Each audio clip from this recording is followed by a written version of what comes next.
วันนี้ต้นเสาเนาะพอกันกับสองตามใจตัวเองชีวิตน่าเบื่อวันนี้ปลูก ทั่ว หมักทั่ว ทั่วเอง แล้วก็กำลังขึ้น เศรษฐกิจพอเพียง ขึ้นข้างแล้ววันนี้ครับเกียรติจากอาจารย์ใหญ่ มาจาก บนท่านี่ อุบลพุ่นละ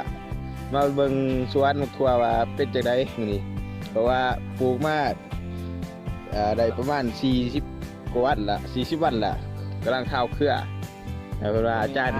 หมักทั่ว40วันมันจะเก็บหมาก นั่นแม่นบ่3อาทิตย์ 7-21วันคนเดียว21วัน โดดละ โดยการที่ว่าใส่บ่ได้ใส่ปุ๋ยเคมี ใส่แต่ปุ๋ยธรรมชาติปุ๋ยเคมีเป็นแต่ยศเดียวที่นี่ทำให้มันได้พืชผลผลิตที่งามที่สุดเลย คือใบยอด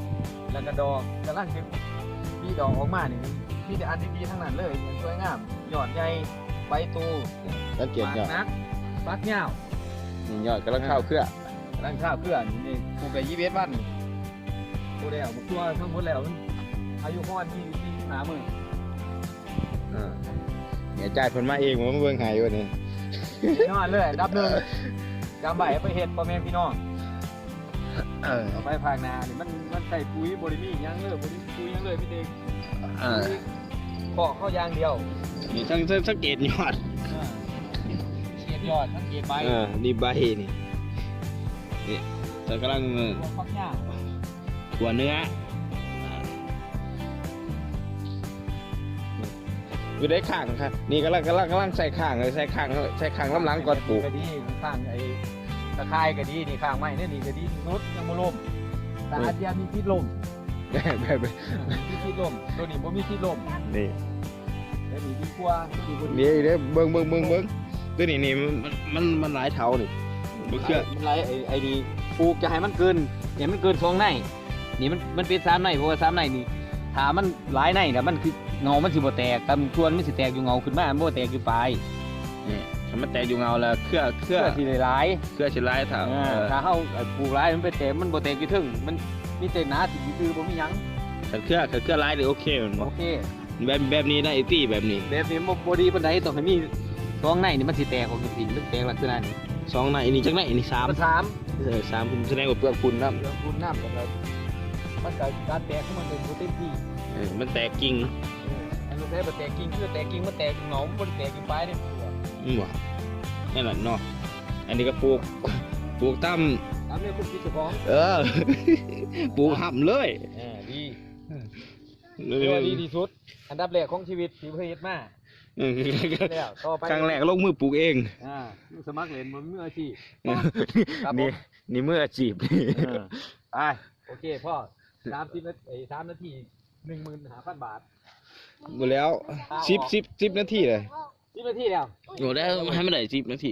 วันนี้โรคที่มันเกิดเด้ โรคที่มันเกิดจากเพี้ยจากมดแมลงที่มาหาเฮา อธิบายละเอียดตินี่คือใส่พุ่นนี่พุ่นขอกเลยพี่น้อง ขอกบ่มีหยังบ่มีพิษมีไฟแนวใด อันนี้เป็นขี้งัวมักใช่ครับเศษเพื่องที่เขาพ่นเข่าแล้วก็มามักประมาณเดือนกว่าแล้วก็เอามาลองใส่เบิ่งว่ามันจะเป็นยังไง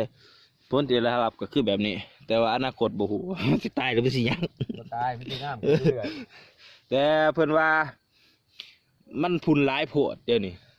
ปัญหาก็คือพุ่นหลายแล้วมันงาม มันงามเกินมันทำให้ยอดฮักเร็ว นี่ยอดมันกรอบ มันก็ฮักเร็ว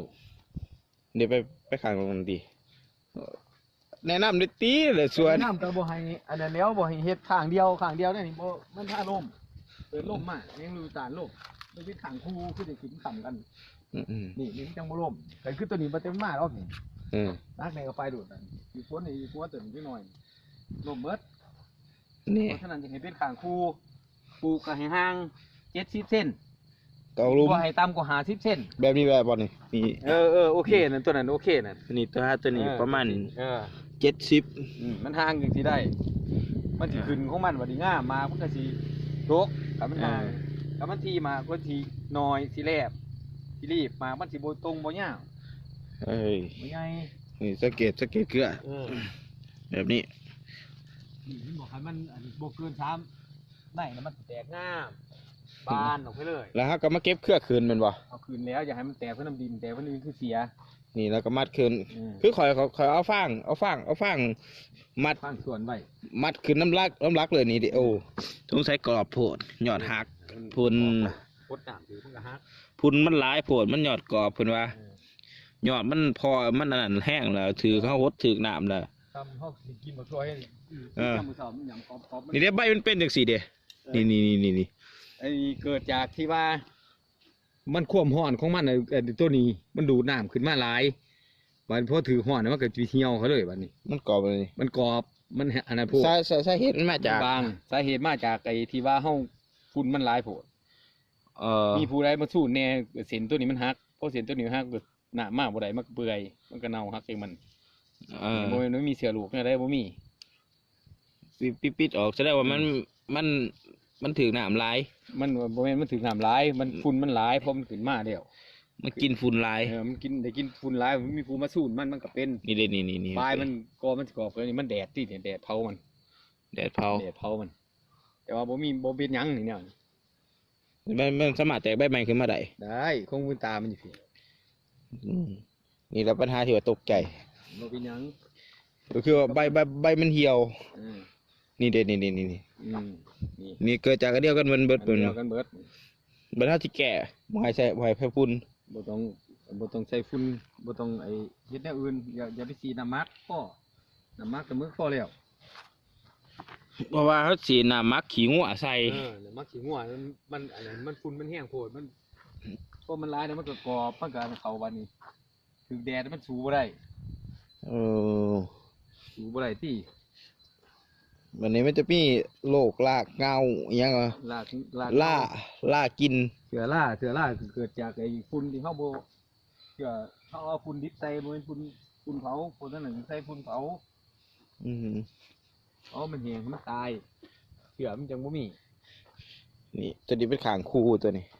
ข้างกู้ดีแน่นอนล่ะแต่เบิ่งมันยามเก็บ ขางคูเพราะว่าเขาบ่อยากใส่ขางคูเพราะว่าเวลาเขาขุดเงาเนี่ยมันใส่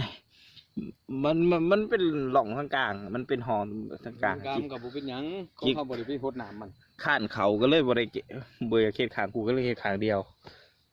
มี เสียข้างเดียวคือมันโยด คู่มันบ่ล่ม กันเอาเฮ็ดดีๆมันก็ประโยชน์เนาะตัวนี้แตก ข้างกันเฮ็ดข้างเดียวคือใส่ไอ้หม่องใส่ตะข่ายหม่องเพราะมันมีไม้ทั้งล่างทั้งบนบ่ล่มตัวน่ะ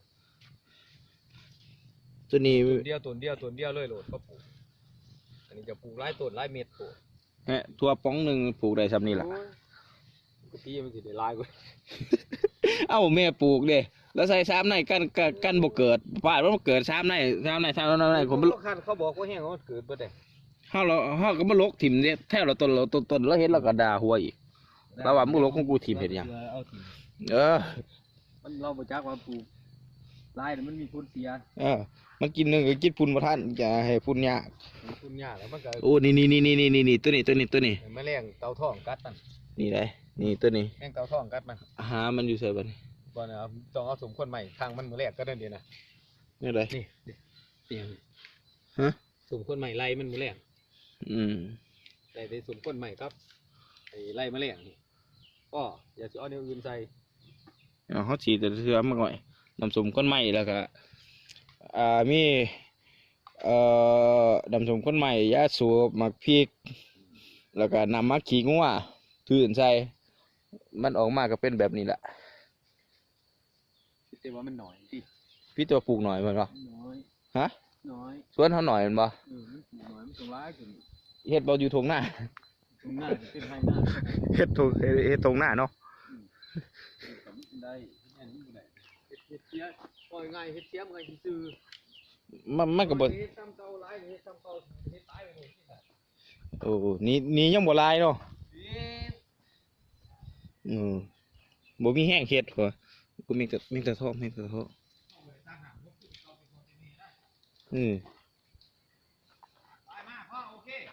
ไปไปเกลือปลาต่อบัดนี้โอ้นี่เจอแล้วโอ้ยบินไปละแมงเต่าทองยังหลายอยู่ฮึบ เอามันนี่สวยแล้วไทยเบิ่งซ้ำนี้เดี๋ยวว่าจ้านมันจะมาบอกยังต่ออีกมือแรงนี่จะให้คลิปลงให้มันใหม่